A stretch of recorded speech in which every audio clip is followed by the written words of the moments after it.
Yes, we're playing around with the Kamado Joe today. I mean, we've got 5 of them going at the same time. The versatility of the product's amazing. Pete's doing pizzas for us, and yes, I must say, versatility is like a heat control on it is good.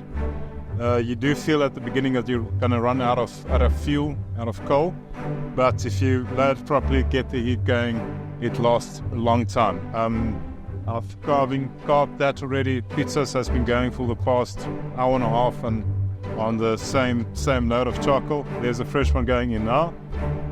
So what I really dig about the Kamado Joe is its versatility. It keeps the heat. It's light on fuel, the coal that you use. Other than that, excellent product. And yes, I must say it is a lacquer toy to play with for any cook, any braai enthusiast is going to enjoy it a lot.